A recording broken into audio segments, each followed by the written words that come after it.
when he says the flesh profits nothing. It's like standing there with an axe handle without a cutting edge. Without the cutting edge, it profits nothing. And you'll notice Elisha does not say, here, give me that handle so I can go cause the axe head to float and put it back on. Do you notice what Elisha did? He goes over to a tree. He cuts a branch off the tree, a piece of wood that has never held an axe head.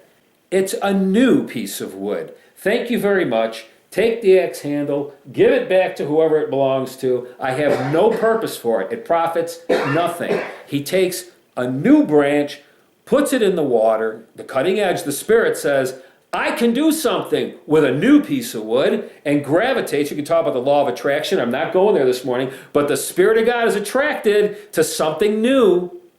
If you go based on the Word, I guarantee you the Spirit is with you, running along with you, because we're doing a new thing. The Spirit of God is all over that thing. I will float to the top of a river, because that's what I do. I am your cutting edge.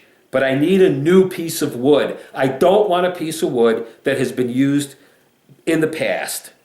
I want to do something extraordinary. I want to do something exceptional. On the other side of the breakthrough, but you got to go. You got to go. If you don't go, all of this stuff I'm talking about makes for a nice New Year's Day preach or whatever, but is relatively meaningless. If you go and you go through the breakthrough, and you get to the other side, to the new thing. When you get there, it'll be like, oh my God, you spoke this months ago. You actually used Steve Cerone to say something. Because that's what he's saying. He's saying, go. This story is reminiscent of Moses in the wilderness, when he takes the branch and throws it into the bitter water and it becomes sweet. And then God identifies himself as Jehovah Rapha. This is how I do things.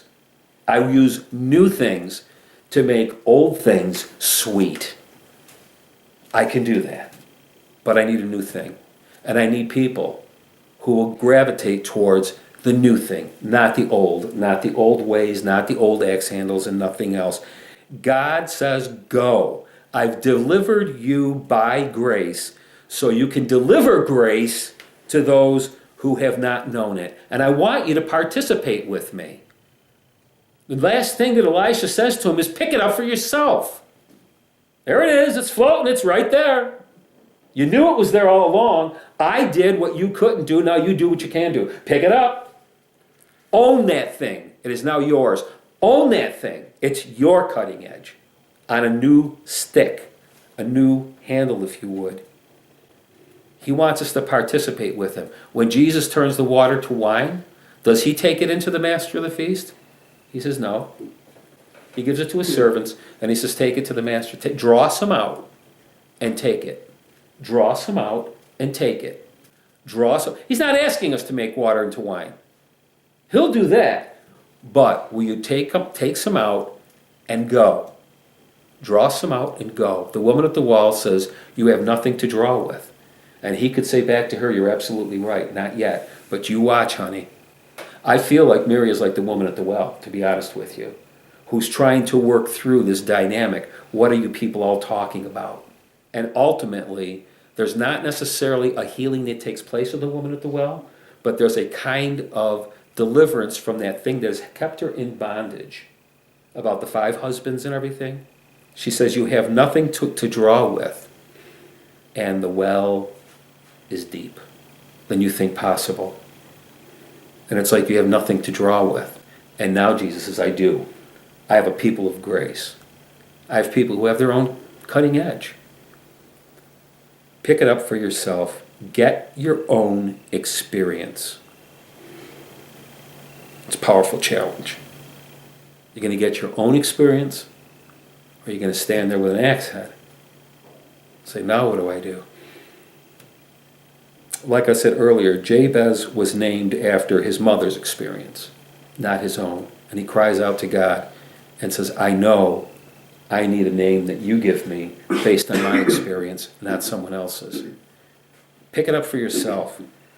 Experience being exceptional, extraordinary. Experience that. Go, and you will. Go with an expectation, though.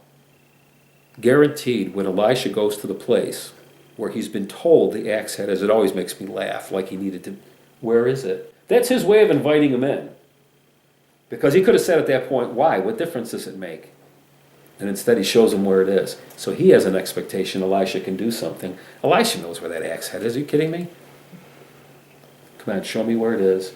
You participate with me. I participate with God. We take the new thing. Look at the cutting edge. It comes to the top. Grab it. Go get it, boy. On your mark. Get set. Go. Experience with an expectation. 2018. I trust God that this word is from him and that we're going to be in situations. Should I stay or should I go? And we're not even going to, it's going to be like, no! Done with that. I'm done with that. That's a dead song. It's by The Clash. No more Clash. I've made up my mind. I've heard the word go. I've been told that if I go, that the axe head will float. Something will happen that is just not possible.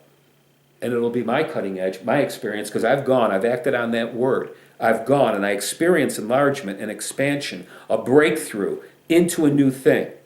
I've made up my mind. There will be an expense to owning, to building, because I am here as an expression of God's grace with a purpose, and that is to bring grace to others, to be excellent, exceptional, extraordinary, in an experience with an expectation. Amen.